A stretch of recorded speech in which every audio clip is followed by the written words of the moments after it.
Shalom, shalom mes bien-aimés dans le Seigneur. Je vous salue au nom de notre Adonai, Yehoshua Hamashiach. Voilà, nous sommes à l'ère de notre mission. Les condamnés prêchent la vérité. Notre mission là où nous partageons la parole de Dieu. Et nous sommes encore dans un autre rendez-vous aujourd'hui pour parler de la part de Dieu. Nous allons prier. Adonai, merci pour ta grâce, pour ton amour que tu nous as fait, pour que nous nous retrouvions encore en ce moment pour partager ta parole. Laisse que ces moments soient dirigés par toi et que tu nous inspires ta parole et que cette parole nous bénisse pendant que nous sommes sur la terre. Au nom de notre Adonai, Yehoshua Hamashiach. Amen. Voilà mes bien-aimés dans le Seigneur, nous sommes là. Nous commençons notre mission. Nous savons que nous sommes en train de parler de notre grand thème, les premiers éléments de la doctrine de Christ. Les éléments qui sont cités dans Hébreux chapitre 6, les versets 1er jusqu'au verset 3.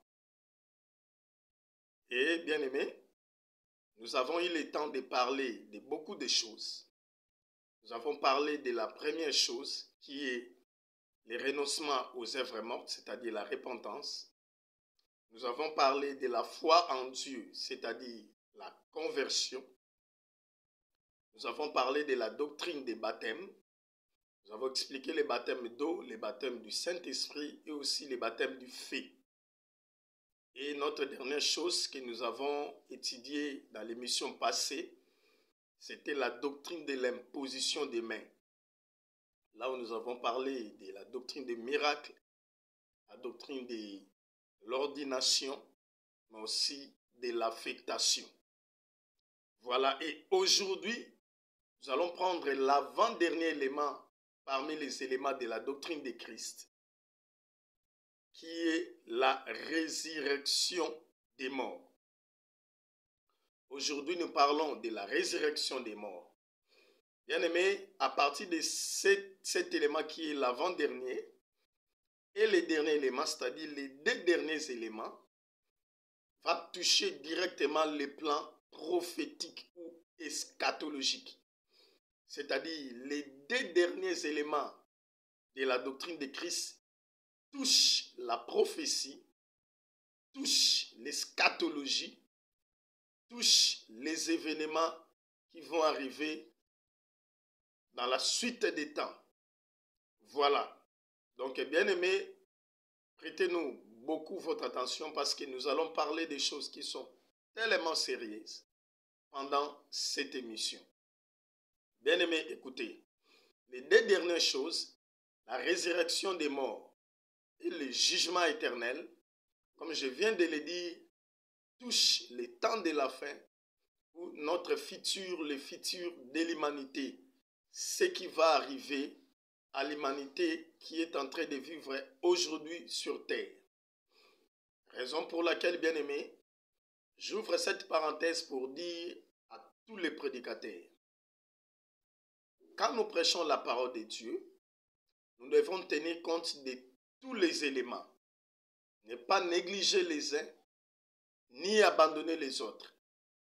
Pourquoi? Parce qu'aujourd'hui, nous avons remarqué, nous donnons plus l'importance aux choses de la terre, mais nous négligeons les choses qui vont arriver après cette vie. C'est-à-dire les deux dernières choses que nous allons toucher, la résurrection des morts et le jugement éternel, parfois sont négligés dans beaucoup d'assemblées. Et le diable a mis une grande distraction dans l'église. Il ne veut pas qu'on parle des choses qui vont arriver après cette vie. Parce que ce que nous ne devons pas oublier, qu'après cette vie, il y a encore une autre vie. Mais le diable met dans les têtes des prédicateurs seulement les enseignements qui ne concernent que la terre, cette vie. C'est comme si nous allons vivre cette vie ici sur la terre éternellement. Or, nous mourrons et nous devons nous poser la question, qu'est-ce qui va nous arriver après la mort? Qu'est-ce que Dieu a prévu après cette vie. Voilà, bien-aimés. Aujourd'hui, nous ne parlons que de l'imposition des mains, c'est-à-dire la doctrine des miracles, parce que quand nous parlons de l'imposition des mains, nous parlons de miracles. Et aujourd'hui, on a plus mis l'accent seulement sur les choses de la terre, la bénédiction, la délivrance, le miracle, la prospérité, mais on a négligé les deux derniers éléments qui sont la résurrection des morts et le jugement éternel, les choses qui concernent le futur de l'homme après cette vie. Raison pour laquelle, prédicateurs, nous devons nous réveiller. Ne nous arrêtons pas seulement à parler de l'imposition des mains, c'est-à-dire des bénédictions, des délivrances, des miracles, des choses de cette terre, de cette vie, et nous négligeons les choses qui vont arriver. Non, nous devons donner la priorité aux choses très très importantes. Peu importe toute bénédiction que nous pouvons avoir sur la terre, nous finirons par la laisser ou par l'abandonner. Et nous devons mettre l'accent sur les choses qui doivent arriver parce que bientôt aussi, nous sommes déjà à la fin. Les temps de la fin, tous les signes sont déjà là. Alors, prédicateurs, réveillez-vous. Ne soyez pas séduits par les diables pour ne parler que des choses de la terre. Parce que même les premières choses, la repentance et la conversion, qui sont même à la base de la vie chrétienne, parce que vous allez voir, les choses qu'on a citées dans les éléments de la doctrine de Christ sont très bien ordonnées. On commence d'abord par la repentance. On commence d'abord par le renoncement des œuvres mortes, c'est-à-dire la repentance. Parce qu'on doit d'abord commencer par se repentir et ensuite se convertir, la foi en Dieu, la deuxième des choses. Et à partir de là, nous devons être baptisés de l'eau et aussi du Saint-Esprit. Et après cela, nous pouvons aussi parler des choses de la terre, de la bénédiction. C'est ça la doctrine de l'imposition des mains. Mais vous allez remarquer, nous négligeons même la repentance qui est le début même de la vie chrétienne. Nous négligeons même la foi en Dieu, mais nous sautons directement pour parler de la doctrine de l'imposition des mains, c'est-à-dire des miracles et des bénédictions. Or, bien-aimés, personne ne peut être béni, personne ne peut voir le miracle s'il ne s'est pas encore très bien repenti, s'il ne s'est pas encore très bien converti. Nous avons des païens dans nos églises, nous avons des gens qui marchent encore dans la vie de péché, mais nous leur disons que vous serez bénis, vous allez voir le miracle. Raison pour laquelle nous sommes devenus des escrocs, parce que toutes les promesses que nous donnons au peuple de Dieu, la plupart ne se réalisent pas, parce que ces bénédictions ou ces promesses ne trouvent pas le fondement de la repentance et de la foi en Dieu dans la vie des fidèles.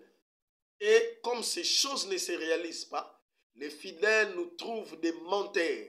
Raison pour laquelle ils abandonnent même l'église, ils changent d'église en église, ils se déplacent d'église en église et ils finissent par redevenir païens en nous taxant des escrocs.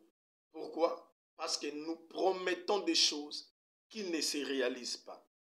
Raison pour laquelle, avant de prêcher les miracles, les bénédictions qui est la doctrine de l'imposition des mains qui est à la 4e position, nous devons d'abord faire bien asseoir les 3 premières doctrines qui sont la repentance, la conversion, la doctrine des baptêmes. Quand ces choses sont très bien assises dans la vie des fidèles, la 4e des choses, la doctrine de l'imposition des mains, c'est-à-dire le miracle et les bénédictions, sera automatique et facile. Mais ne nous arrêtons pas là-bas.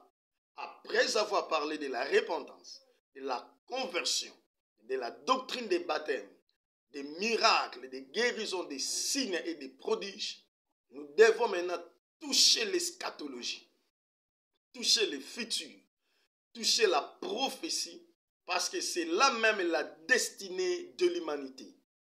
Nous devons aussi parler de la résurrection des morts et du jugement éternel. Malheureusement, ce sont des sujets qui sont devenus très rares aujourd'hui dans les églises. C'est difficile de voir dans une affiche un thème comme la résurrection des morts, le jugement éternel ou l'enlèvement de l'église ou quoi que ce soit qui est lié au temps de la fin à la prophétie biblique. Non. Faites attention, bien-aimés. Nous devons nous réveiller prédicateurs pour prêcher toute la parole de Dieu dès son début, dès son commencement, jusqu'à sa fin. Voilà. Donc, je voulais insister sur ça en introduisant, parce que nous devons prendre les choses sérieusement, surtout pendant les temps dans lesquels nous sommes en train de vivre. Voilà. Aujourd'hui, nous prenons le 5e élément dans les éléments de la doctrine de Christ, qui est la résurrection des morts. Bien aimé, nous introduisons en disant ceci. Nous allons commencer par définir. Le mot résurrection vient du grec anastasis. Et anastasis signifie s'élever, se dresser, c'est-à-dire reprendre vie. Résurrection, c'est anastasis, ça signifie reprendre vie. Quelque chose qui n'avait plus vie, qui reprend la vie, on va dire que cette chose a subi la résurrection. C'est-à-dire, elle a récupéré la vie qu'elle avait perdue. Et le deuxième mot, c'est le mot mort. La mort vient du grec nékros et ça signifie sans vie. C'est-à-dire quelque chose qui n'a plus de vie, qui a perdu la vie. On va dire que cette chose est morte, en grec nékros. Donc en parlant de la résurrection des morts, nous voulons parler des morts qui reprennent vie. Nous voulons parler de quelque chose qui était morte, maintenant qui revient à la vie. Nous voulons parler des hommes, des âmes qui étaient mortes, mais qui vont reprendre vie. Voilà ce que nous pouvons dire sur les définitions de nos termes. Alors, bien aimés, comme nous avons dit dans notre texte principal, Hébreux chapitre 6, du premier verset jusqu'à 3, nous avons nos éléments et parmi les doctrines, les premiers éléments de la doctrine que tout chrétien doit maîtriser, il doit savoir qu'à part la repentance, à part la conversion, à part la doctrine des baptêmes, à part l'imposition des mains, nous avons aussi la résurrection des morts. C'est-à-dire, la résurrection des morts fait partie de la doctrine de Christ ou des doctrines qui composent l'enseignement de Christ. Cela veut dire, toute personne qui ne croit pas à la résurrection des morts n'est pas dans la doctrine de Christ. Donc, quelqu'un qui ne croit pas que les morts vont ressusciter, il est en dehors de la doctrine de Christ, il est dans l'apostasie. C'est comme les Sadducéens qui ne croyaient pas à la résurrection des morts. Comme ils ne croyaient pas à la résurrection des morts, donc ils n'étaient pas dans la doctrine de Christ. Et Christ ne pouvait pas être d'accord avec eux. Nous avons même plusieurs religions en dehors du christianisme qui croient même à la résurrection des morts. Nous avons le judaïsme qui croit à la résurrection des morts. Les juifs croient à la résurrection des morts. Nous avons l'islam. Le musulman croit qu'un jour les morts seront ressuscités. Si vous lisez dans la sourate 75, dans le Coran, vous allez voir cette sourate parle de la résurrection des morts. Nous avons aussi les zoroastrismes. Le zoroastrisme, c'est une doctrine ou une religion de la Perse. vers le 6e siècle avant Jésus-Christ, cette religion croyait à la résurrection des morts.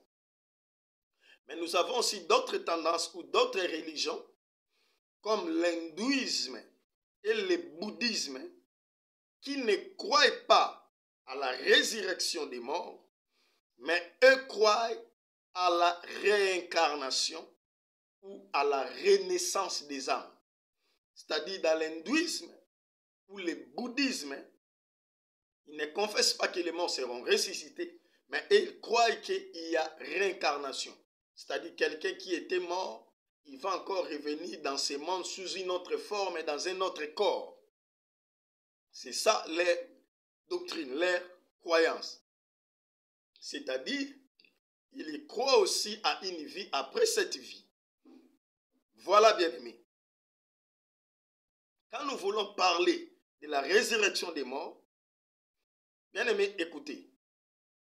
Avant de parler de ça, nous devons d'abord parler même brièvement de la mort. Parce que nous ne pouvons pas parler de la résurrection des morts si nous ne parlons pas encore de la mort. Car sans la mort, on ne peut pas parler de la résurrection des morts. Eh bien, mais qu'est-ce que nous pouvons dire dans peu de mots sur la mort? Vous savez bien, mais quand Dieu a créé l'homme, il n'y avait pas encore la mort. Car il a créé à son image. Dieu a créé l'homme à son image et Dieu est immortel. Comme Dieu est immortel, il a aussi créé l'homme immortel. C'est-à-dire Dieu a mis l'homme sur la terre, il était immortel, l'homme ne pouvait pas mourir. Parce que Dieu est immortel et l'homme créé à son image aussi était immortel. Bien sûr, avant le péché. Mais c'est le péché quand il est venu, quand l'homme a péché, le péché là a détruit l'immortalité de l'homme en amenant la corruption de la vie. Donc, bien aimé, c'est le péché qui a introduit la mort, qui a mis fin au processus de l'immortalité. C'est le péché qui a coupé le chemin de l'immortalité de l'homme. Bien aimé, écoutez. Là où il y a le péché, il n'y a pas l'immortalité. Là où il y a le péché, il n'y a pas longévité. Ça, j'ouvre une parenthèse pour vous dire, bien-aimés, attention avec la vie des péchés. L'homme était éternel sur la terre quand il n'avait pas encore péché. C'est après avoir péché que la mort est entrée. Bien-aimés, dans votre vie, dans tout ce que vous faites, si vous introduisez le péché, sachez que la mort va vous toucher. La mort va toucher tout domaine de votre vie, là où le péché est entré.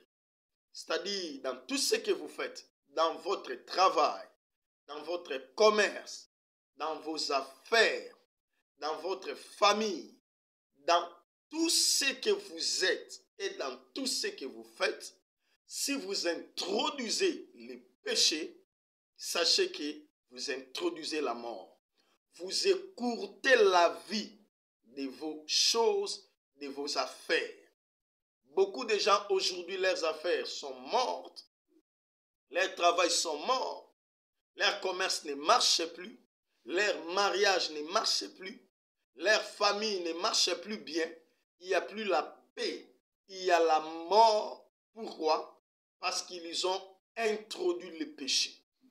Bien-aimés, si vous voulez que tous vos domaines marchent, aillent de l'avant, si vous voulez avancer dans votre vie, si vous voulez qu'il y ait vie et que ce que vous faites demeure et grandisse et du succès, évitez les péchés. N'introduisez pas les péchés dans votre vie. Si vous introduisez les péchés, vous serez mort. Si vous introduisez les péchés dans tous les domaines de votre vie, c'est-à-dire si vous ne faites pas votre travail, vos affaires, selon les règles reconnues, mais si vous trichez, si vous introduisez la corruption, si vous volez, sachez, si vous êtes injuste dans ce que vous faites, sachez que vous invitez la mort. Vous allez regretter parce que tout ce que vous faites sera mort. Alors, évitez les péchés dans tout ce que vous faites si vous voulez rester en vie, si vous voulez que tout marche très bien dans votre vie. Voilà, bien-aimés. Alors, depuis que la mort est entrée, toute l'humanité s'inquiète et a peur de la mort, car tous ont besoin de vivre. Bien-aimés, depuis que la mort est entrée, il n'y a pas une chose sur la terre que les hommes ont peur si ce n'est la mort. Bien-aimés, tout homme a peur de la mort. Les gens ont peur de la mort. Les hommes s'inquiètent de la mort. Pourquoi? Parce qu'ils ont besoin de vivre toujours. Bien-aimés, écoutez-moi. Personne n'acceptera de mourir si on lui dit que tu vas mourir maintenant. Il va faire de tout son mieux pour éviter la mort. Parce que personne n'aime la mort. Et la mort inquiète tout le monde. Et il y a même d'autres personnes qui disent qu'après la mort, tout s'arrête. C'est-à-dire, la mort met fin à toute vie et il n'y aura plus rien après la mort. Donc, c'est-à-dire, pendant qu'on est en vie, il faut faire tout ce qu'on vit, car après la mort, il n'y aura pas de vie. Beaucoup de gens disent, tout s'arrête ici sur la terre. L'enfer, c'est ici. Le ciel, c'est ici. Faisons tout ce que nous voulons. Mangeons, buvons, car demain nous mourrons. Après la mort, tout s'arrête. Si vous ne faites pas cette chose sur la terre, vous n'aurez plus l'occasion de le faire. Alors, faisons tout ce que nous voulons, parce que nous allons mourir. Bien-aimés, écoutez-moi. Ça, c'est une tromperie. La mort ne met pas fin à tout. Mais au contraire, la mort déclenche un autre commencement. C'est là où nous allons voir dans la parole de Dieu, qui est la Bible, qui nous dit autre chose. La Bible ne nous dit pas que quand on meurt, tout s'arrête, tout c'est fini. Non. Mais la Bible nous parle qu'après cette vie, après la mort, il y a la résurrection. C'est là où nous allons commencer à lire. Notre premier texte qui parle de la résurrection des morts, c'est Daniel chapitre 12, verset 2. Lisons bien aimés. Daniel chapitre 12, verset 2. La Bible dit ceci. Plusieurs de ceux qui dorment dans la poussière de la terre se réveilleront, les uns pour la vie éternelle et les autres pour l'opprobre, pour la honte éternelle. Voilà, bien-aimés, ici la parole de Dieu confirme que tous ceux qui dorment, c'est-à-dire tous ceux qui sont morts, sortiront de la terre, se réveilleront, c'est-à-dire seront ressuscités. À partir de ce texte, nous comprenons que tout ne s'arrête pas à la mort, bien-aimé. Mais après la mort, il y aura résurrection. Tout être humain qui a vécu sur la terre, qui aurait vécu sur la terre, après la mort, il va ressusciter. Donc la résurrection des morts, c'est une doctrine divine. Dieu prévoit la résurrection de tous les morts. Nous allons encore confirmer ça dans Jean chapitre 5, versets 28 à 29. Jean chapitre 5, versets 28 à 29. Ici, c'est le Seigneur lui-même qui parle. Qu'est-ce qu'il dit? Ne vous étonnez pas de cela, car l'heure vient où tous ceux qui sont dans les sépulcres attendront sa voix et en sortiront. Voilà, bien-aimés. Ceux qui auront fait le bien ressusciteront pour la vie, mais ceux qui auront fait le mal ressusciteront pour le jugement. Donc, bien aimé, ici, le Seigneur confirme qu'il y aura un temps où tous ceux qui sont dans le sépulcre, c'est-à-dire tous ceux qui sont morts, entendront sa voix et ils sortiront. Donc, c'est-à-dire, il y aura résurrection. Bien-aimé, enlevez dans votre tête cette expression, cette erreur qui vous dit que tout s'arrête ici sur la terre. Je dois faire n'importe quoi. Je dois vivre comme je veux, parce que quand je vais mourir, il n'y aura plus rien. Non, écoutez, quand tu vas mourir, un jour, tu vas ressusciter. Tu vas ressusciter. Et pourquoi tu seras ressuscité?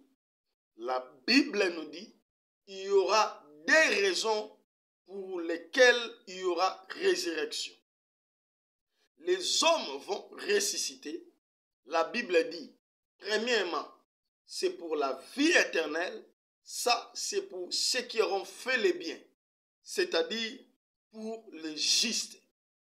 Ceux qui sont justes, ceux qui seront justes sur la terre et vont ressusciter pour avoir la vie éternelle.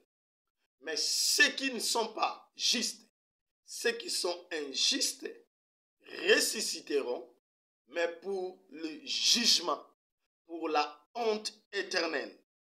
Donc, bien aimé, le but de la résurrection, c'est pour vivre une autre vie. Donc, ce que nous devons savoir, il y a une autre vie après cette vie. C'est ce que nous devons mettre dans la tête, bien aimé. Enlevez cette conception car quand on meurt, c'est fini. Non. Quand on meurt, on va commencer une autre vie. On va ressusciter, mais cette fois-ci, la vie là que nous aurons dépendra de ce que nous serons, de ce que nous avons été issus sur la terre.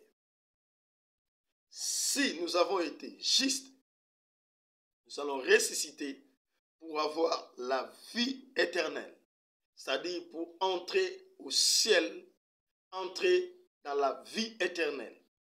Mais si nous étions injustes, si nous avons fait le mal à Dieu et aux hommes, là, nous serons ressuscités, mais pour être jugés et pour être jetés dans les temps des faits, dans la souffrance éternelle. Voilà, bien aimé, ce que nous devons savoir. Le but de la résurrection, c'est soit pour avoir la vie éternelle, soit pour avoir la souffrance éternelle. Soit pour aller dans la vie éternelle, soit pour aller dans le feu éternel, là où il y aura des pleurs et des grincements des dents.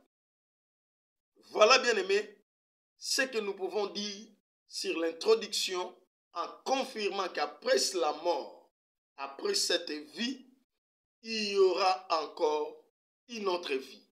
C'est-à-dire, nous allons ressusciter et notre destination dépendra de ce que nous avons été. Or, être juste signifie être justifié par le sang de Christ.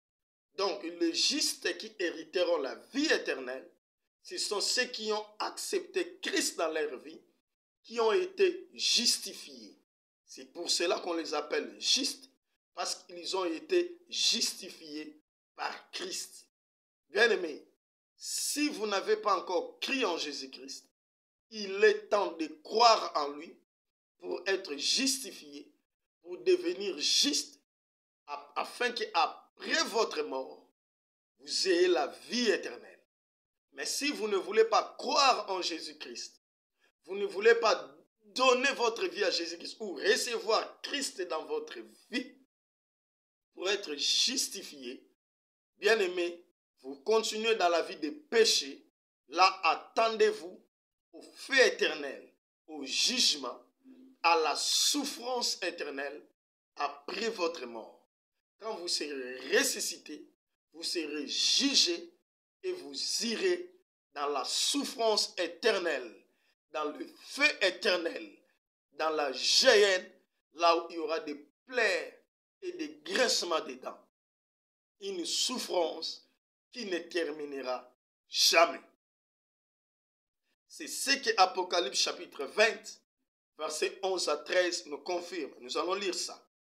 Apocalypse 20, 11 à 13. La Bible nous dit ceci. Puis j'ai vu un grand trône blanc et celui qui était assis dessus. La terre et le ciel s'enfuirent devant sa face et il ne fut plus trouvé de place pour eux.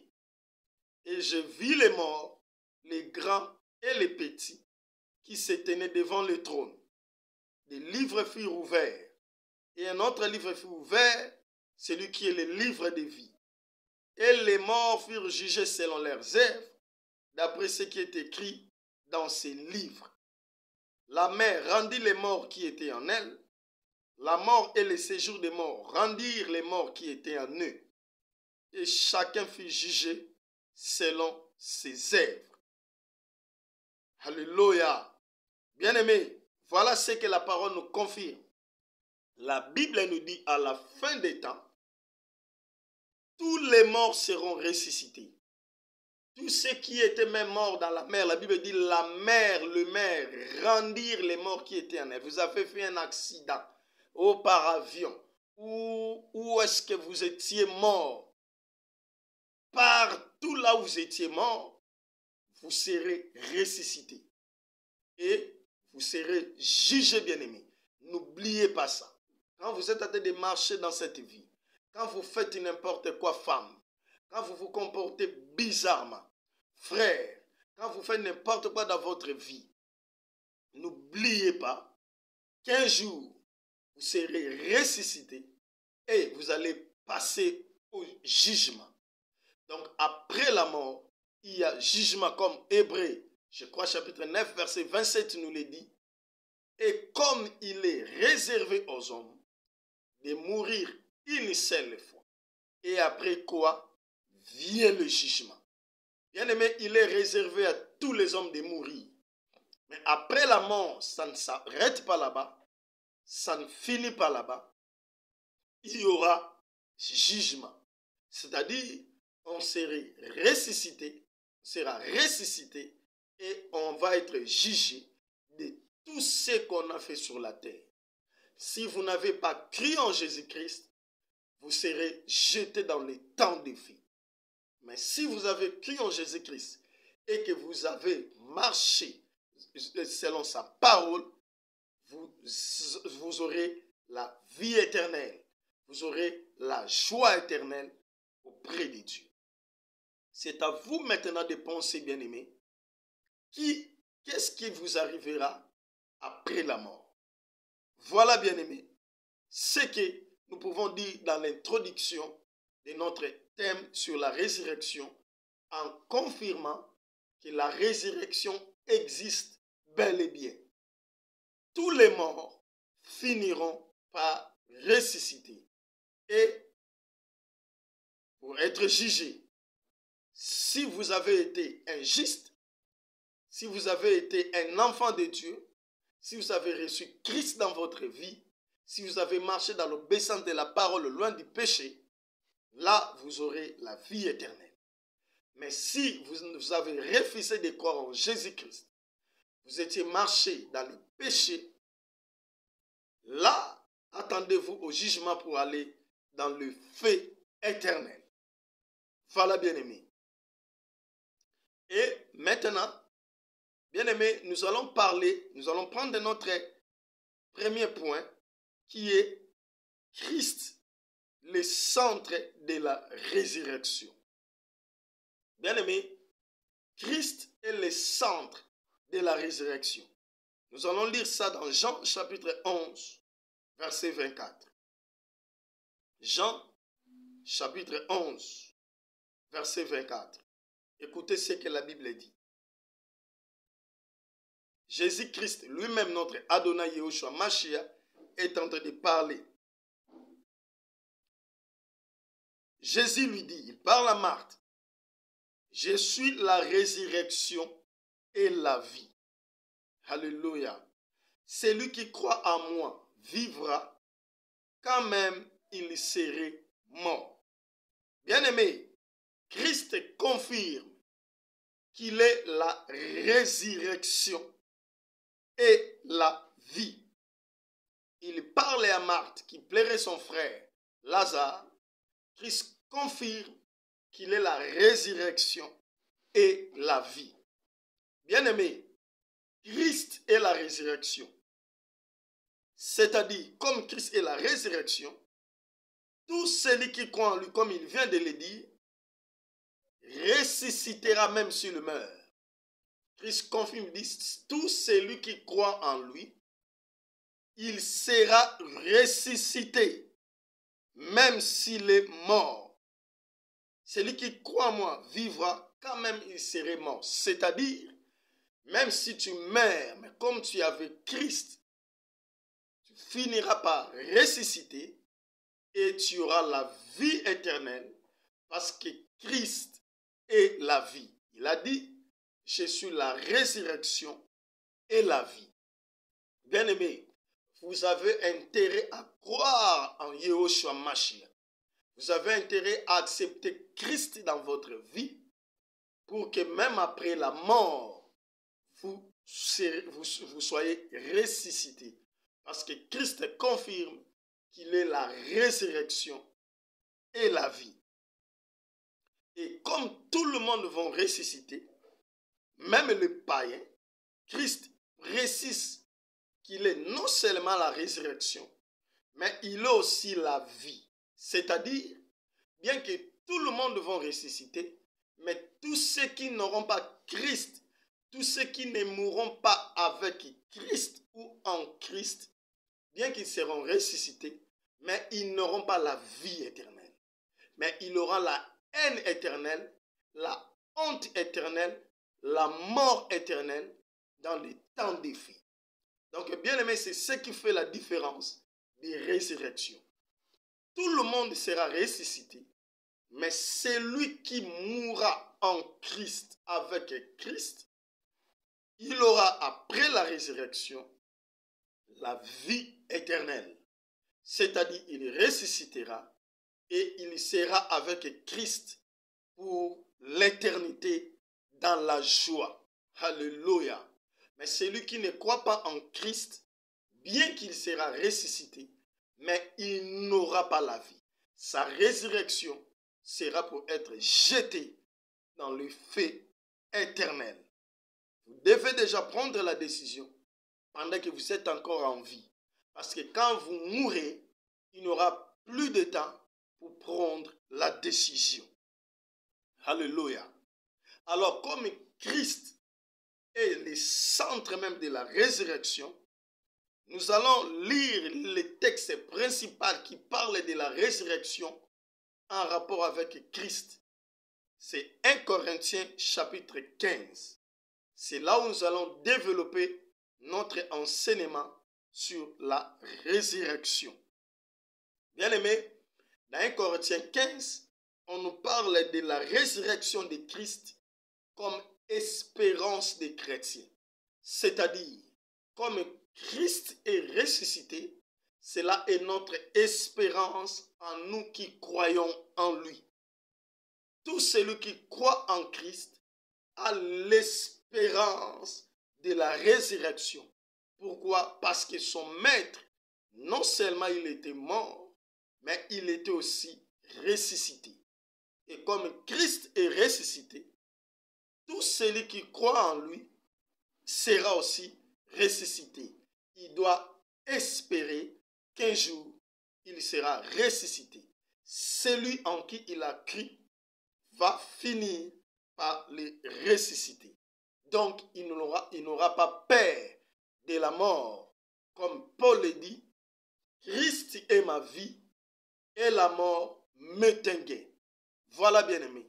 Tout celui qui a Christ n'a pas peur de la mort. Un chrétien, un enfant de Dieu ne peut pas avoir peur de la mort. Pourquoi les gens ont peur de la mort? Ce sont des païens, ceux qui n'ont pas l'espérance de la vie éternelle. ceux qui n'ont pas l'espérance de la résurrection, ce sont eux qui doivent avoir peur de la mort. Paul dit, moi, comme Christ est ma vie, la mort m'est un gain. C'est-à-dire, je préfère même mourir. La mort, c'est un bénéfice pour moi. Parce que quand je meurs, j'irai rencontrer mon Seigneur. J'aurai la vie éternelle qu'il m'a donnée. Voilà, bien-aimé, raison pour laquelle, quand un enfant de Dieu meurt, cette expression que son âme repose en paix est valable. Parce qu'un vrai enfant de Dieu, quand il meurt, son âme se repose en paix.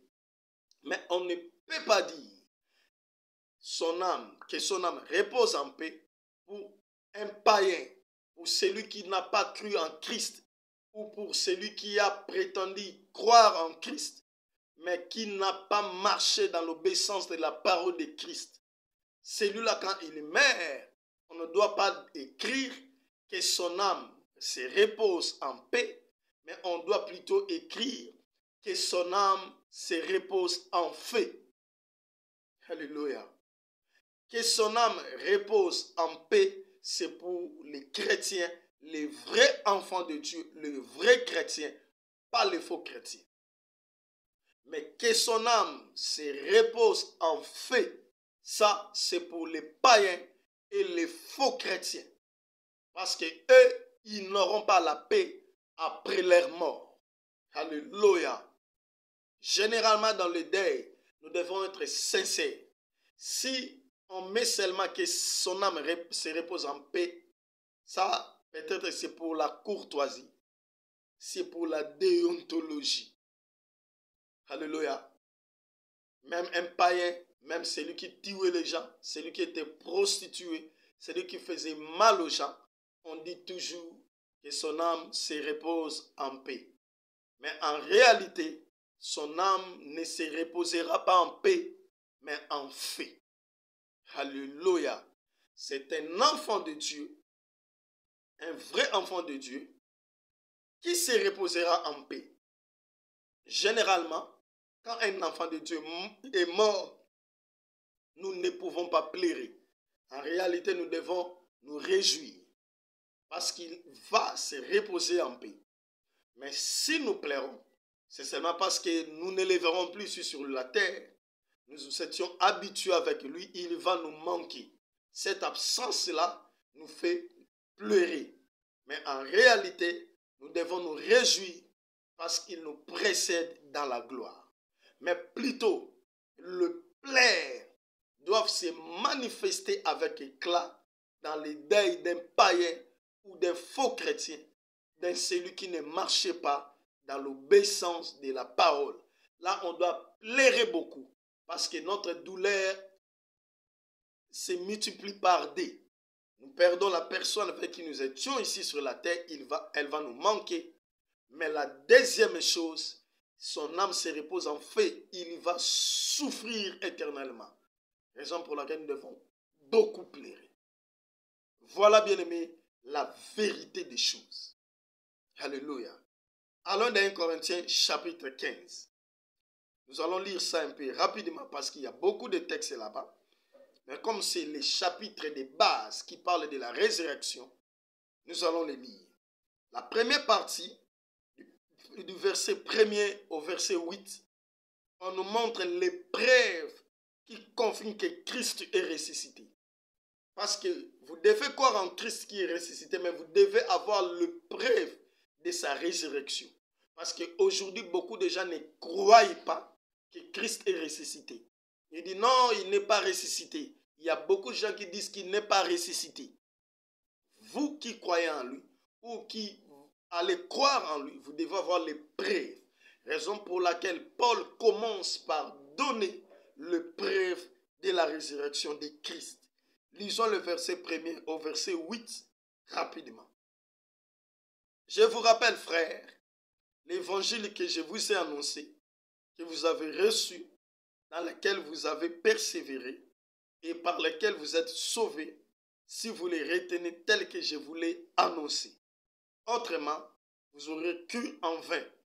Paul confirme en disant que cet évangile, je vous le rappelle, l'évangile dans lequel vous avez cru, si vous le retenez tel que je vous ai annoncé. Donc Paul dit, l'évangile ne peut pas être modifié. Il doit être annoncé tel que je vous l'ai annoncé. Et c'est de cette manière-là que vous aurez le salut. Parce que quand on change l'évangile, on introduit les choses qui n'y sont pas. Là, l'évangile est corrompu. Il ne sauve plus. Alléluia. Aujourd'hui, bien-aimés, on nous prêche un autre évangile. On nous prêche un évangile que Paul n'a pas prêché. On nous prêche des choses qui ne se trouvent pas dans les enseignements évangéliques des apôtres. Bien-aimés, sachez que cet évangile ne vous sauvera pas. Si vous croyez dans un évangile qui est différent de l'évangile que Paul a prêché, sachez que cet évangile est corrompu. Regardez aujourd'hui l'évangile qu'on nous prêche. On nous prêche des enseignements. On nous parle des choses qui sont étrangères, qui contredisent même ce que les apôtres, ce que Paul ont enseigné. Bien-aimés, sachez que cet évangile ne vous sauvera pas. Pour que vous soyez sauvés comme Paul le dit, vous devez retenir l'évangile avec les termes qu'il a annoncés comme d'autres traditions disent. Alléluia.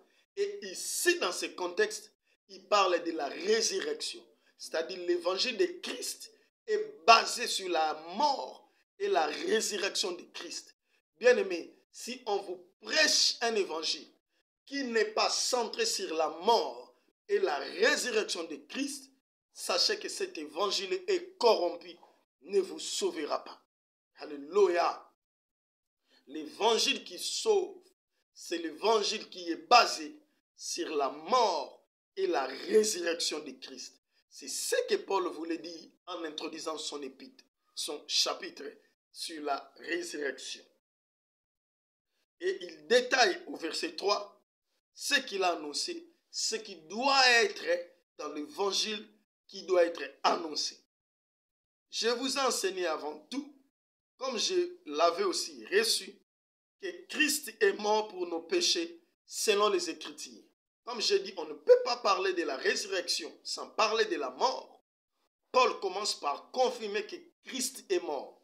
Parce que c'est la mort de Christ, son sang versé, qui nous apporte le salut. Qu'il a été enseveli et qu'il est ressuscité le troisième jour selon les Écritures. Paul confirme que Christ, non seulement il est mort, mais il est aussi ressuscité. C'est ça même la base de notre foi. Bien-aimés, plusieurs leaders sont morts, mais ils ne sont pas ressuscités. Nous n'avons pas les preuves de leur résurrection. Mais les preuves de la résurrection de Christ existent jusqu'à aujourd'hui. Même l'histoire les confirme. Et nous sommes dans la joie parce que nous avons cru en celui qui est mort, mais qui est ressuscité. Et sa résurrection est prouvée. C'est ce que Paul va continuer à dire. Il dit qu'il est apparu à Céphas, puis aux 12. Non seulement que Christ est ressuscité, mais il a fait les apparitions aux gens. Pendant 40 jours sur la terre, il était là pour prouver qu'il est ressuscité. Les gens l'ont vu. Céphas, c'est-à-dire Pierre l'a vu, et les autres apôtres l'ont vu, ont témoigné de sa résurrection. Ensuite, il est apparu à plus de 500 frères à la fois. Voilà. Christ est apparu à plus de 500 frères à la fois, au même moment. Alléluia. Dont la plupart sont encore vivants en ce moment-là quand Paul écrivait. Et dont quelques-uns sont morts. Paul donne les preuves de la résurrection de Christ, que non seulement Céphas et les autres apôtres l'ont vu, mais aussi 500 frères l'ont aussi vu. Alléluia. Et ont témoigné de sa résurrection. Ensuite, verset 7, il est apparu à Jacques, puis à tous les apôtres. Voilà, il est aussi apparu à Jacques et aux autres apôtres. Après et tous, verset 8, il m'est aussi apparu à moi comme à l'avorton. Voilà, Paul déclare, non seulement je ne raconte pas les histoires. Alléluia. Il est apparu aux autres, même à moi aussi il m'est apparu. Dans le chemin de Damas, Christ est apparu à Paul. Donc Paul avait la confirmation de la résurrection de Christ parce que le ressuscité lui est apparu. Il lui a dit, Saul, Saul, pourquoi tu me persécutes? Je suis Jésus que tu me persécutes. Paul avait la confirmation que celui qui était mort, celui qu'on avait crucifié, il est bel et bien ressuscité parce qu'il m'est apparu et il m'a parlé. Voilà. Donc, ce sont là les preuves de la résurrection de Christ. Et même aujourd'hui, l'archéologie, l'histoire confirme que Jésus était réellement ressuscité. À part la Bible, les autres livres historiques confirment que Jésus était ressuscité. Et la plus grande confirmation que nous avons de sa résurrection, ce sont ces manifestations. Christ se manifeste aujourd'hui dans son église. Il parle à son peuple. Il opère des choses, les signes, le miracle et les prodiges. Il parle par des prophéties, par des visions. Il confirme qu'il est bel et bien vivant. Il est ressuscité et il est vivant. Alléluia. Tandis que les autres leaders religieux qui sont morts ne sont point ressuscités et nous n'avons point de preuves, même historiques, même spirituelles, même surnaturelles, de leur résurrection. Si vous croyez à un autre leader, à part Jésus-Christ, donnez-nous les preuves de sa résurrection et donnez-nous les confirmations qu'il est bel et bien vivant. Personne ne le fera. Tous les grands leaders sont morts et ils ne sont pas ressuscités. Si vous croyez à une autre personne à part Christ il est ressuscité, sachez que vous croyez en un mort. Alléluia. Et vous, vous êtes plus important que celui en qui vous croyez. Parce qu'un chien vivant vaut mieux qu'un lion mort. Vous êtes un chien, mais vous êtes vivant. Mais votre lion est mort. Vous êtes plus important que lui. Mais nous, notre lion est mort et ressuscité. Et il est le lion de la tribu de Juda. Il est vivant et il opère et il confirme sa présence. Quand on l'invoque, il répond et il agit. Alléluia. Voilà, bien aimé. Ça, c'est la première des choses. Paul confirme d'abord que notre Seigneur est ressuscité. Et maintenant, à partir du verset 12, nous allons lire jusqu'au verset 23. Paul nous parle de la résurrection de Christ comme la preuve de notre future résurrection. Nous qui croyons en Christ. Alléluia. Paul maintenant commence à confirmer que comme Christ est mort, vous aussi ayez l'assurance que comme Christ est mort et ressuscité, vous aussi vous serez ressuscités. Nous allons lire à partir du verset 12. Paul dit, or, si l'on prêche que Christ est ressuscité des morts, comment quelques-uns parmi vous disent qu'il n'y a point de résurrection des morts? Voilà, bien aimé. Si nous confirmons, comme nous venons de le dire, que Christ est ressuscité des morts, alors comment on peut dire qu'il n'y aura pas résurrection des morts? Comment vous ne pouvez pas croire que les morts vont ressusciter? Parce que Christ est ressuscité. Alléluia. Donc c'est impossible de dire que les morts ne seront pas ressuscités. Pourquoi? Parce que Christ est ressuscité. Comme Christ est ressuscité, alors ceux qui croient en lui aussi seront ressuscités. Alléluia. Le verset 13. S'il n'y a point de résurrection des morts, Christ non plus n'est pas ressuscité. Voilà. Si vous dites qu'il n'y a pas de résurrection des morts et que tout s'arrête sur la terre, quand on meurt, c'est fini, c'est que cela signifie aussi que Christ n'est pas ressuscité. Parce qu'on ne peut pas parler de résurrection si Christ n'est pas ressuscité. Alléluia. Verset 15. Verset 14 plutôt. Et si Christ n'est pas ressuscité, notre prédication est donc vaine et votre foi aussi est vaine. Voilà, bien aimé. Si Christ n'est pas ressuscité, alors tout ce que nous disons au peuple de Dieu, nos prédications sont vaines. Alléluia. Sont vaines. Et même la foi que nous mettons en Christ est vaine. Parce que nous croyons en celui qui n'est pas ressuscité. Il ne nous écoute même pas. Alléluia. Comme ceux qui ont cru en ceux qui sont morts et qui ne sont pas ressuscités. Bien aimé, vous avez cru en qui ou en qui. Mais il est mort et il n'est pas ressuscité. Sachez que votre foi en lui est vaine. Alléluia. Donc si Christ n'était pas ressuscité, notre foi serait vaine. Notre prédication, je ne peux pas continuer à prêcher si Christ n'est pas ressuscité. Mais Christ est ressuscité. Comme Christ est ressuscité, notre foi n'est pas vaine. Et nos prédications ne sont pas vaines. Alléluia. Il se trouve même que nous sommes des faux témoins à l'égard de Dieu, puisque nous avons témoigné contre Dieu qu'il a ressuscité Christ, tandis qu'il ne l'aurait pas ressuscité si le monde ne ressuscite point. Si le monde ne ressuscite point, Paul dit, alors nous sommes des menteurs. Alléluia. Nous disons aux gens, croyant en Christ, il est ressuscité, alors qu'il n'est pas ressuscité. Nous serons des menteurs. Alléluia. Or, nous ne sommes pas des menteurs. Nous prêchons celui qui est mort et qui est ressuscité. Et comme qu'il est ressuscité, notre prédication est véritable. Alléluia. Verset 16. Car si les morts ne ressuscitent point, Christ non plus n'est pas ressuscité. Si vous dites que les morts ne ressuscitent point, comme on venait de le dire, c'est que Christ n'est pas ressuscité. Parce qu'on ne peut pas parler de la résurrection des morts si Christ n'était pas ressuscité. 17.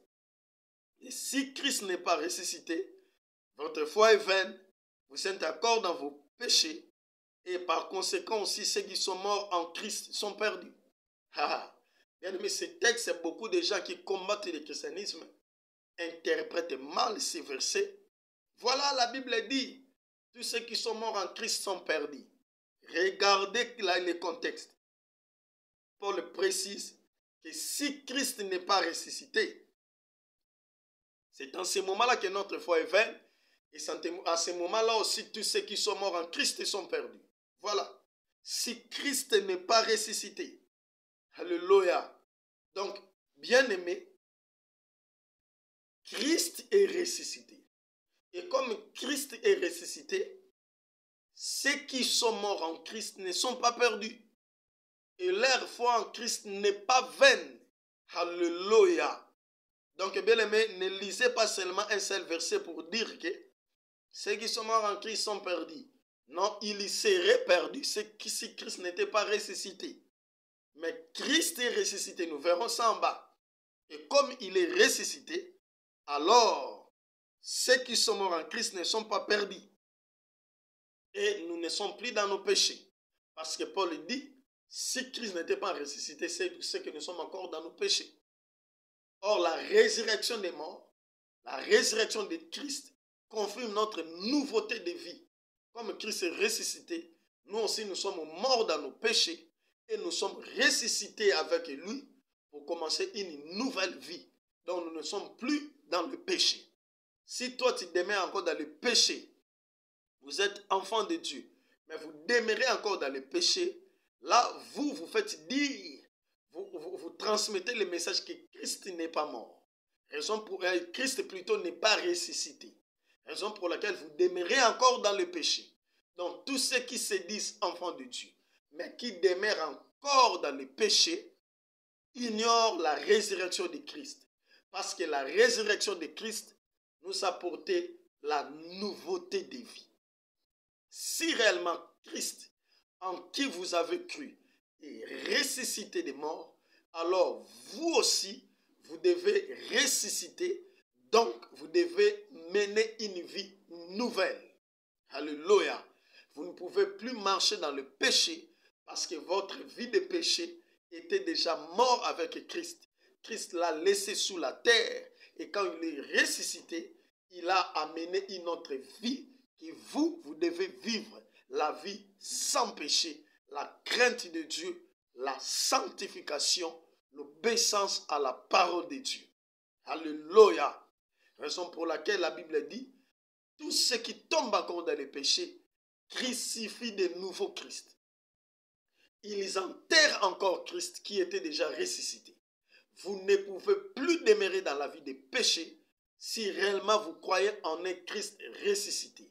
Parce que si Christ était ressuscité, il ne peut pas vous laisser sous la terre dans la vie de péché. Mais il va aussi vous ressusciter pour mener une vie nouvelle. Alléluia. Verset 19. Si c'est dans cette vie seulement que nous espérons en Christ, nous sommes le plus malheureux de tous les hommes. Voilà. Donc, si Christ n'est pas ressuscité, Paul dit, cela signifie que c'est dans cette vie seulement que nous espérons en Christ. Et il dit, si c'est dans cette vie seulement que nous espérons en Christ, nous sommes le plus malheureux de tous les hommes. Écoutez-moi, enfants de Dieu. Écoutez-moi, homme de Dieu. Christ est ressuscité. Et comme Christ est ressuscité, nous aussi, nous serons ressuscités. C'est-à-dire, après cette vie, nous aurons une autre vie après notre résurrection, qui est la vie éternelle. Alors, quand vous prêchez la parole de Dieu, bien-aimé prédicateur, ministre de la parole, ne vous arrêtez pas à prêcher seulement les choses de cette vie. Tu vas te marier, tu vas voyager, tu auras des enfants, tu auras de l'argent, tu auras du travail. Ça, ce sont des choses de cette vie. Et Paul dit, si c'est dans cette vie seulement que nous espérons Christ, nous sommes le plus malheureux de tous les hommes. Cet évangile-là que vous prêchez, l'évangile de la terre seulement, vous ne prêchez pas l'évangile de l'au-delà, de la résurrection des morts, de la vie éternelle. Vous ne parlez que de choses de la terre. Vous ne parlez que des bénédictions matérielles. Vous ne parlez que des choses de la terre, bien-aimés. Vous êtes le plus malheureux de tous les prédicateurs et vos fidèles sont le plus malheureux de tous les fidèles. Alléluia. Nous ne pouvons pas prêcher seulement les choses de la terre parce que là nous serons le plus malheureux. Parce que nous n'avons pas seulement cru en Christ seulement pour les choses de cette terre. Non, bien-aimés. Nous n'avons pas cru en Christ pour avoir le mariage. Nous n'avons pas cru en Christ pour avoir de l'argent. Nous n'avons pas cru en Christ pour voyager. Non. Les païens voyagent, les païens se marient, les païens achètent les voitures et les parcelles. Ce ne sont pas pour ces choses-là. Ce n'est pas pour ces choses-là que nous avons cru en Christ. Là, nous serons le plus malheureux de tous les hommes. Mais nous avons cru en Christ pour une vie éternelle au-delà des choses de cette terre. Parce qu'après les choses de cette terre, il y a des plus bonnes choses qui dépassent les choses de cette terre. Les choses de la vie éternelle. Alléluia. Et ce sont des choses que nous devons prêcher, prédicateurs, en lesquelles nous devons insister. Les choses de la vie éternelle.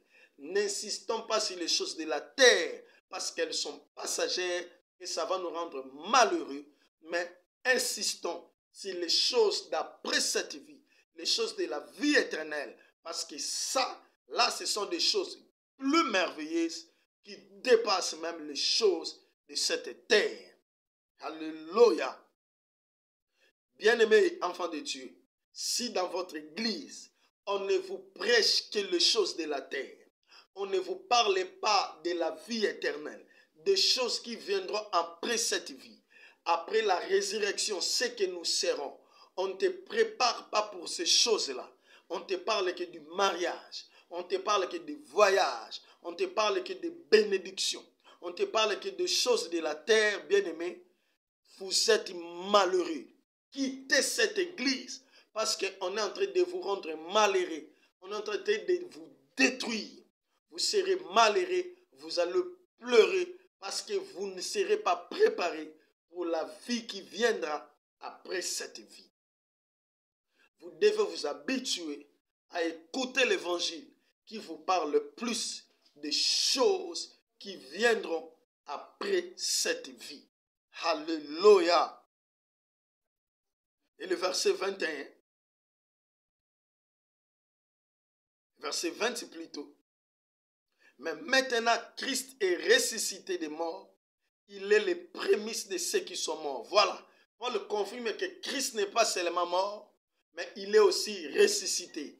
Et comme il est ressuscité, il est le prémisse, c'est-à-dire le premier, nous parlerons de ça. Il est le premier, l'échantillon, qui montre que comme lui, il est ressuscité, nous aussi, nous serons ressuscités. C'est la preuve même de notre résurrection. Comme il est ressuscité, cela prouve que nous aussi, nous serons ressuscités. Alléluia. Voilà, nous continuons. Verset 23, verset 22. Et comme tous meurent en Adam, de même aussi tous revivons en Christ. Voilà. Adam a apporté la mort et Christ a apporté la résurrection des morts, la vie. Alléluia. Verset 23. Mais chacun en son rang. Christ comme prémisse pour ceux qui appartiennent à Christ lors de son avènement. Voilà. Donc Christ est le premier, nous parlerons de ça. Et nous viendrons pour ressusciter aussi après lui. Voilà, Pierre-Paul confirme que comme Christ est ressuscité, cela est la preuve que nous aussi, nous serons ressuscités. Alléluia.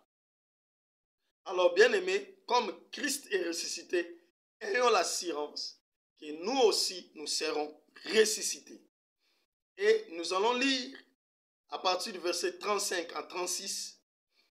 Là, on parle maintenant du corps des ressuscités. Alléluia.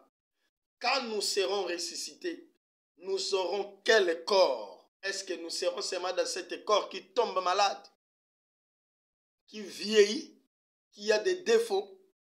Vous devez savoir ce que nous allons parler maintenant. Les corps des ressuscités. Nous allons lire le verset 35 à 36. Nous allons sauter le verset 42 à 44. Enfin, 47 à 55. Lisons le verset 35 à 36. La Bible dit, Paul dit, mais quelqu'un dira, comment les morts ressuscitent-ils et avec quel corps reviennent-ils? Insensé. Ce que tu sèmes ne répand point vie, s'il meurt.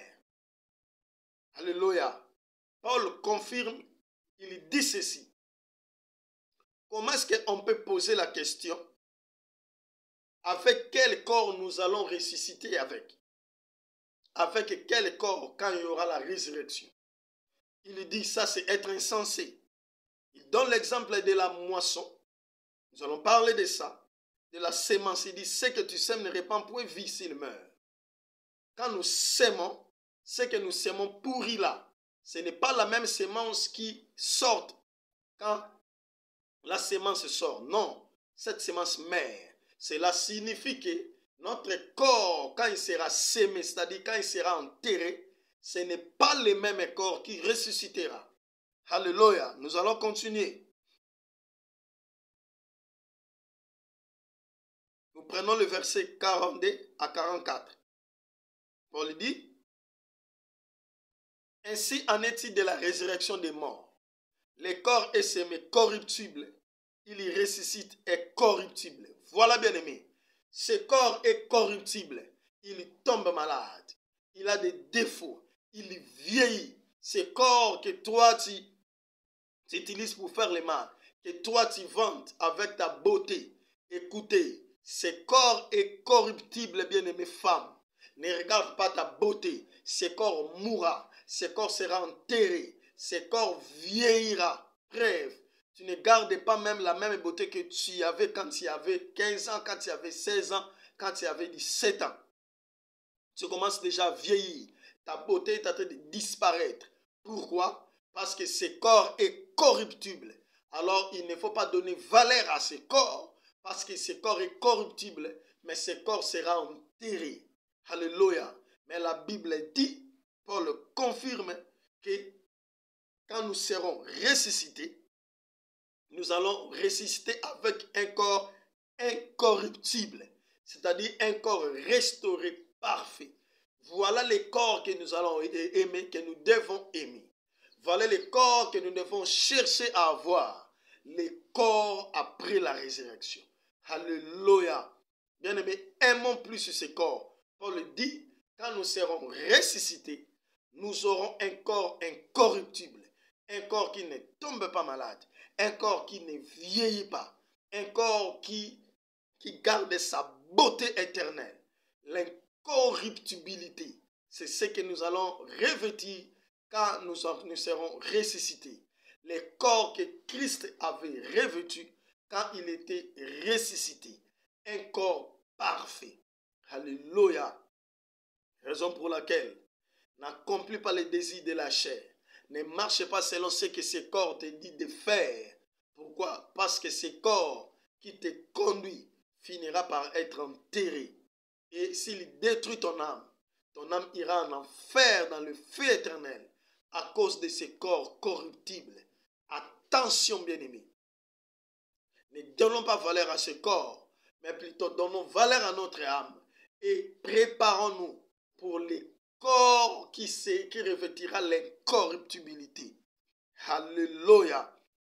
Il dit, verset 43, il est semé, méprisable, il y ressuscite glorieux. Voilà, le corps sera mort, méprisable, mais il sera ressuscité glorieux. Nous aurons un corps glorieux, bien-aimé, à la résurrection. Si Christ réellement est avec nous, si réellement nous marchons dans la parole de Dieu, alors nous allons revêtir un corps glorieux lors de notre résurrection. Il est semé infirme, il ressuscite plein de force. Même si vous aviez un défaut, vous avez un défaut dans votre corps. Ah, vous regrettez pourquoi ces défauts. Bien-aimés, ne vous inquiétez pas. Quel que soit votre défaut dans votre corps, ayez Christ. Marchez avec Christ. Marchez dans la parole de Dieu. Quand vous allez mourir, un jour vous allez ressusciter. Et lors de votre résurrection, votre corps n'aura plus ces défauts, n'aura plus cette infirmité, mais votre corps deviendra parfait. Alléluia. Vous aurez un corps parfait, sans défaut, sans infirmité. C'est ce que Paul nous confirme ici. Alléluia. Il est semé corps animal, il ressuscite corps spirituel. Alléluia. S'il y a un corps animal, il y a aussi un corps spirituel. Bien-aimés, nous allons revêtir le corps spirituel. Nous avons maintenant le corps animal, c'est-à-dire un corps physique. Mais quand nous serons ressuscités, nous aurons un corps spirituel comme Christ avait. Un corps qui n'aura pas besoin de portes pour entrer. Un corps qui va traverser les barrières. Un corps qui va déplacer en tout moment sans chercher les moyens de transport. Parce que ça sera un corps spirituel. Christ est apparu à plus de 300 frères au même moment. Voilà le corps spirituel. C'est le corps avec lequel nous serons ressuscités. Un corps qui va nous permettre d'apparaître en tout moment, au même moment, dans plusieurs lieux. Voilà le corps spirituel que nous allons revêtir. Un corps qui n'aura pas de défauts. Un corps qui n'aura pas d'infirmité. Alléluia. Voilà le corps que nous allons revêtir. Nous serons changés comme Paul le dit. Nous verrons ça plus tard. Nous serons changés. Alléluia. Nous allons revêtir un corps parfait. Un corps spirituel. Voilà. Ça c'est le verset 42 à 44. Voyons 47 à 55. Paul continue. Les premiers hommes tirés de la terre et terrestre, Le second homme est du ciel. Tel est les terrestres, tels sont aussi les terrestres. Tel est les célestes, tels sont aussi les célestes. Et de même que nous avons porté l'image du terrestre, nous porterons aussi l'image du céleste. Alléluia. Ce que j'ai dit, frère, c'est que la chair et le sang ne peuvent hériter le royaume de Dieu et que la corruption n'hérite pas avec les corruptibilités. Voilà, Paul confirme que ce corps est terrestre, le corps que Adam a corrompu. Mais quand nous serons ressuscités, nous aurons le corps céleste, le corps que Christ nous a porté. Et il confirme en disant que ce n'est pas cette chair et ce sang qui vont hériter le royaume de Dieu. Non, nous n'entrerons pas au ciel, nous n'irons pas au ciel avec ce corps, avec cette chair, avec ce sang. Non. Mais nous irons au ciel avec les corps incorruptibles. Alléluia.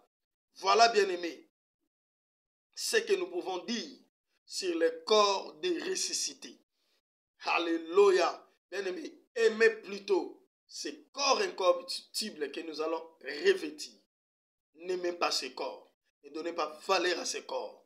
Ne marchez pas selon les désirs de cette chair. Cet corps est corruptible et corrompu par le péché. Marchez selon l'esprit pour un jour revêtir le corps spirituel. Alléluia. Alors, bien-aimés, nous allons parler maintenant de notre point. Nous allons parler des sortes de résurrections et leur chronologie. Les sortes de résurrections et leur chronologie. Bien-aimés, nous avons lu dans Jean chapitre 5, versets 28 à 29, Christ nous confirme qu'il y a des sortes de résurrections. Donc, bien-aimés, nous avons des sortes de résurrections. Alléluia. Nous avons premièrement la résurrection pour la vie et deuxièmement la résurrection pour le jugement. Donc, quand les hommes seront ressuscités, tous les hommes, on avait bien dit, tous seront ressuscités, mais la résurrection sera divisée ou séparée. Il y aura ceux qui ressusciteront pour la vie éternelle. Mais il y aura ceux qui ressusciteront pour le jugement, pour le feu éternel. Alléluia. Donc nous avons deux sortes de résurrections. Parlons premièrement de la première résurrection, qu'on appelle la résurrection pour la vie. Parlons de la résurrection pour la vie. Bien-aimés, ceux qui ont Christ, ceux qui ont cru en Jésus-Christ le juste, ceux qui ont accepté le Seigneur dans leur vie, ceux qui ont abandonné la vie des péchés, seront ressuscités et ils auront la vie éternelle. C'est ce que vous devez savoir. Si vous n'avez pas cru en Christ, sachez que vous serez ressuscités, mais vous n'aurez pas la vie éternelle. Vous aurez la mort éternelle. Vous irez dans le feu éternel, dans la souffrance éternelle. Mais ceux qui ont la vie, ceux qui ont Christ, seront ressuscités pour la vie éternelle. Et la résurrection pour la vie éternelle est divisée en deux phases. Là maintenant, je suis déjà dans l'eschatologie, dans la prophétie. Comment est-ce que se fera la résurrection pour la vie? La première résurrection, la résurrection pour la vie, se fera en deux phases. Premièrement, lors de l'enlèvement de l'Église. La première phase de la première résurrection se fera le jour de l'enlèvement. D'ici là, très bientôt, il y aura enlèvement de l'Église parce que tous les signes sont déjà accomplis. Et dans l'enlèvement de l'Église, il y aura la première phase de la première résurrection. Là, ce sont tous les saints morts en Christ qui seront ressuscités. Tous ceux qui avaient accepté Christ dans leur vie et qui sont marchés, qui étaient marchés dans la parole de Dieu, dans l'obéissance de la parole, et qui sont morts avec l'espérance de la résurrection, le jour de l'enlèvement, ils seront ressuscités et avec les saints de l'ancienne alliance. Donc dans la première phase de la première résurrection, il y a les saints morts en Christ et tous les saints de l'ancienne alliance, c'est-à-dire les patriarches, les prophètes de l'ancienne alliance, ressusciteront premièrement le jour de l'enlèvement de l'Église. Nous allons lire ça dans 1 Corinthiens chapitre 15, verset 52. Dans notre texte principal sur la résurrection, le verset 52 dit ceci. Nous pouvons commencer à 51 jusqu'à 52. Voici, je vous dis un mystère. Nous ne mourrons pas tous, mais tous nous serons changés. En un instant, en un clin d'œil, à la dernière trompette. La trompette sonnera et les morts ressusciteront incorruptibles et nous serons changés. Voilà, bien aimé, le jour de l'enlèvement de l'Église. Ceux qui sont morts en Christ avec les saints de l'ancienne alliance seront ressuscités incorruptibles avec ces corps-là spirituels que nous venons de décrire. Ils seront ressuscités quand la trompette sonnera. La dernière trompette, quand elle sonnera, les morts en Christ ressusciteront et nous qui serons vivants, nous serons changés et nous monterons au ciel pour rencontrer Christ. Alléluia. C'est ce que Paul confirme. Et nous allons encore lire ça dans 1 Thessaloniciens chapitre 4, versets 15 à 17.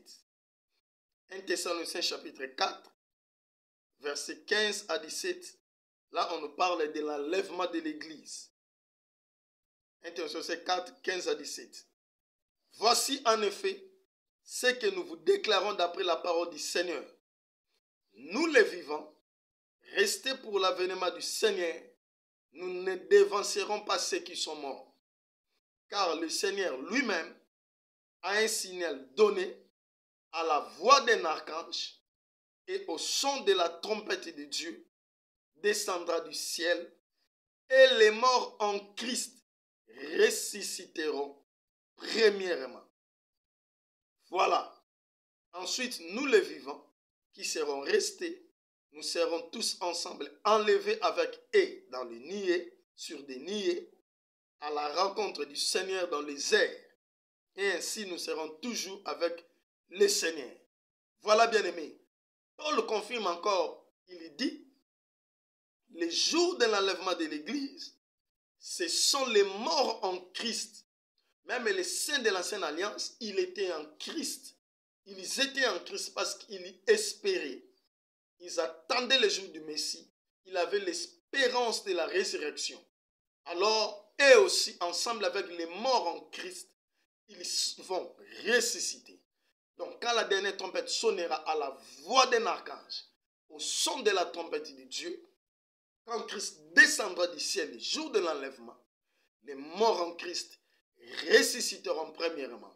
Et nous qui serons vivants, nous serons transformés et nous monterons au ciel. Voilà la première résurrection, la première phase de la première résurrection se fera le jour de l'enlèvement. Donc, bien aimés, ne perdez pas l'espoir. Si vous connaissez quelqu'un, vos proches, avec qui vous étiez, vous avez pleuré parce qu'il est parti. Mais s'il était réellement Christ et qu'il était marché dans l'obéissance, il avait marché dans l'obéissance de la parole, sachez que bientôt, quand la dernière trompette sonnera, il sera ressuscité et tu le verras encore. Et même toi, si tu meurs aujourd'hui, n'aie pas peur. Les jours de l'enlèvement de l'Église, comme tu as Christ, si réellement tu as Christ, et que tu marches dans l'obéissance de la parole, sachez que même si tu meurs aujourd'hui, quand la dernière trompette sonnera le jour de l'enlèvement, tu seras ressuscité et tu vas revêtir l'incorruptibilité. Et ensemble avec nous qui serons vivants, nous monterons pour rencontrer Christ dans les airs. Voilà la première phase de la première résurrection, l'enlèvement de l'Église. Alléluia. Et nous avons la deuxième phase de la première résurrection.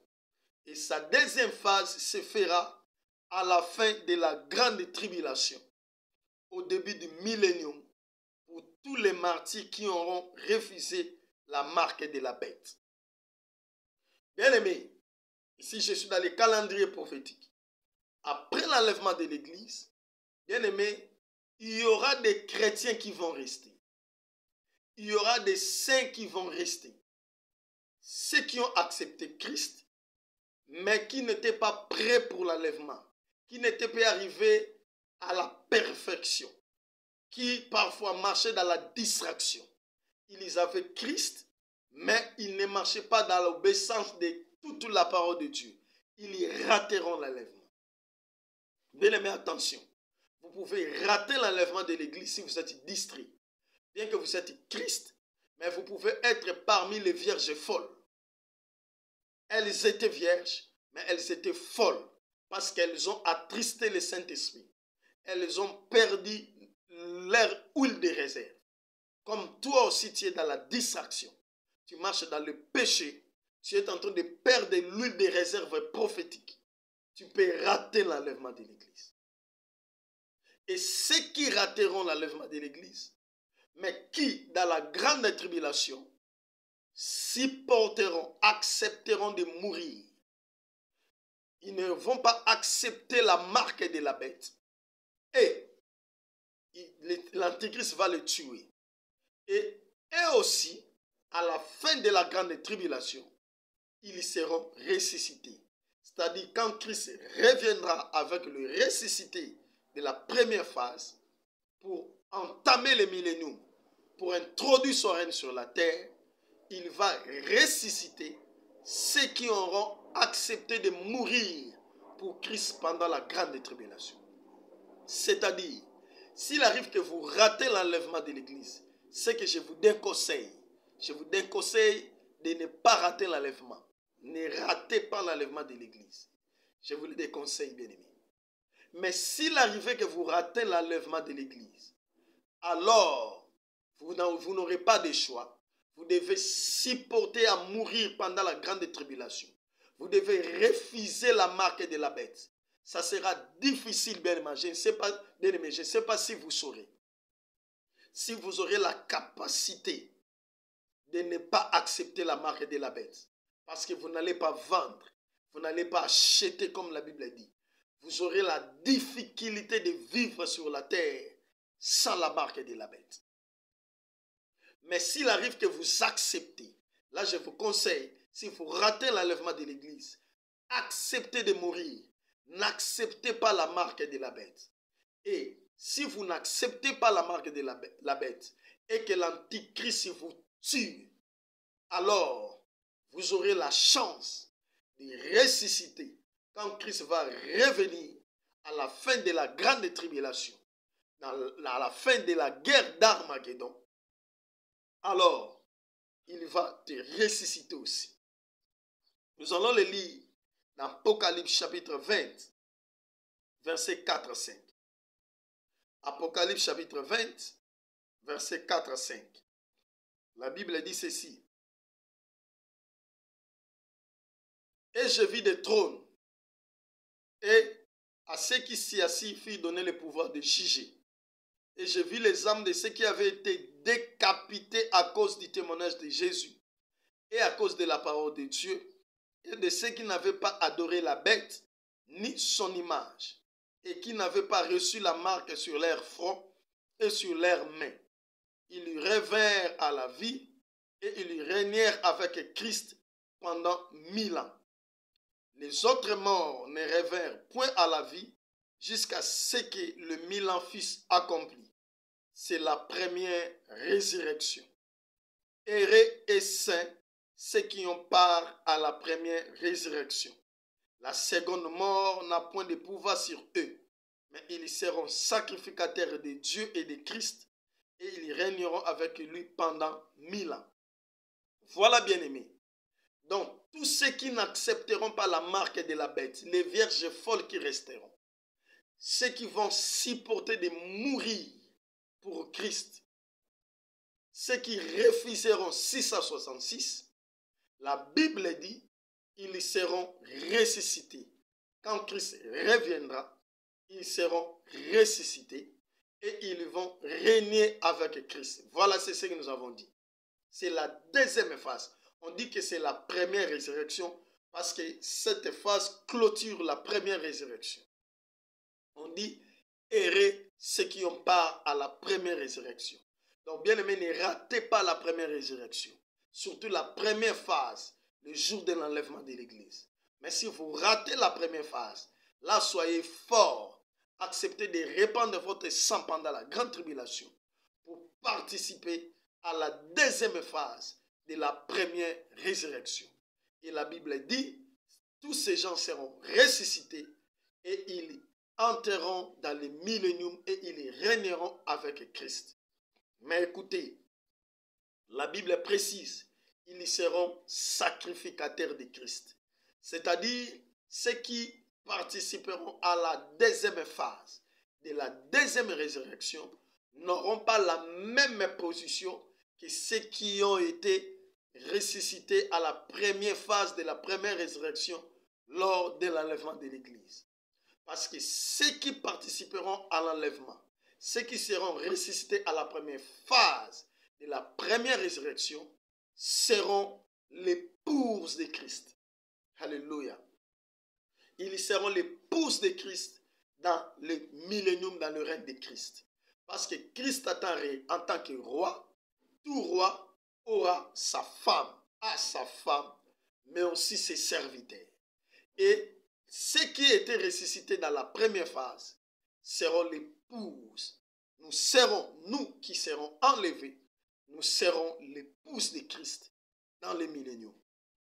Mais ceux qui ressusciteront dans la deuxième phase de la première résurrection, après la grande tribulation, et ne seront pas l'épouse, c'est-à-dire ne seront pas dans la même position que nous, mais ils seront serviteurs, sacrificateurs, parce que le roi a aussi ses serviteurs. Donc nous serons leurs chefs. Si tu rates l'enlèvement et que tu ressuscites à la deuxième phase, sache que nous serons vos chefs. Alléluia. Nous allons vous diriger, nous allons vous commander. Parce que nous avons participé à la première phase, nous sommes l'épouse. Alors faites effort d'être épouse. Ne ratez pas la première phase de l'enlèvement. Mais si vous la ratez, alors supportez pour participer même à la deuxième phase, pour être sacrificateur de Christ dans les règnes de 1000 ans, dans les milléniums. Alléluia. Voilà, bien-aimés, ça, c'est la deuxième phase de la première résurrection. Maintenant, parlons de la deuxième résurrection. La deuxième résurrection ne concerne pas les saints, mais la deuxième résurrection, c'est la résurrection pour le jugement. C'est-à-dire, c'est la résurrection des impies, des injustes, de ceux qui n'auront pas accepté Christ dans leur vie, de ceux qui auront fait le mal sur la terre en ne voulant pas accepter Christ, en ne voulant pas marcher selon sa parole, et vont ressusciter à la deuxième position. Et cette résurrection se fera plus tard, après le millénium, après les règnes de 1000 ans de Christ, et vont ressusciter, mais pour être jugés et jetés dans les temps des faits. Bien-aimés, n'acceptez pas, ne participez pas à cette deuxième résurrection des pécheurs, parce que c'est une résurrection du jugement et de la condamnation éternelle. Lisons ça d'Apocalypse, chapitre 20, versets 11 à 15. Apocalypse, chapitre 20, versets 11 à 15. Puis j'ai vu un trône, un grand trône blanc, et celui qui était assis dessus. La terre et le ciel s'enfuient devant sa face, et il ne fut plus trouvé de place pour eux. Et j'ai vu les morts, les grands et les petits, qui se tenaient devant le trône. Des livres furent ouverts. Et un autre livre fut ouvert, celui qui est le livre de vie. Et les morts furent jugés selon leurs œuvres, d'après ce qui est écrit dans ces livres. La mer rendit les morts qui étaient en elle. La mort et le séjour des morts rendirent les morts qui étaient en eux. Et chacun fut jugé selon ses œuvres. Et la mort et le séjour des morts furent jetés dans le temps des fées. C'est la seconde mort, le temps des fées. Quiconque ne fut pas trouvé écrit dans les livres de vie fut jeté dans le temps des fées. Voilà, bien aimé, la deuxième résurrection. On parle de la résurrection des impies, des injustes, pour le jugement. Bien aimé, si vous n'acceptez pas Christ, ou si vous prétendez accepter Christ, mais vous ne marchez pas selon la volonté de la parole, selon la parole de Christ, bien aimé, là vous corrompez votre salut. Vous n'allez pas participer à la première résurrection, mais votre place est à la seconde résurrection. La résurrection pour le jugement, pour être jugé et jeté dans le feu éternel. Cette résurrection se fera plus tard, après le millénium. Alléluia. Ça, ce sont les impies qui seront ressuscités pour être jetés dans les temps des feux. Vous ne voulez pas croire en Christ. On vous presse Jésus. Vous ne voulez pas accepter. Attendez. Vous serez ressuscités après, dans la deuxième résurrection, après le millénium. Quand nous allons régner dans le millénium, vous serez encore dans les sépulcres. Et après le millénium, vous serez ressuscités. Mais là, pour être jugés de vos péchés, de vos œuvres, de ne pas avoir accepté Christ. Et on va vous jeter dans le feu éternel, qui est la seconde mort, le temps des feux. Là, vous n'allez pas mourir, mais vous allez souffrir éternellement. Là, il y aura de pleurs et de grincements dedans. C'est maintenant que vous devez faire ces choix. Vous devez faire les choix. Si vous voulez aller dans le feu éternel ou non. Si vous voulez participer dans la première résurrection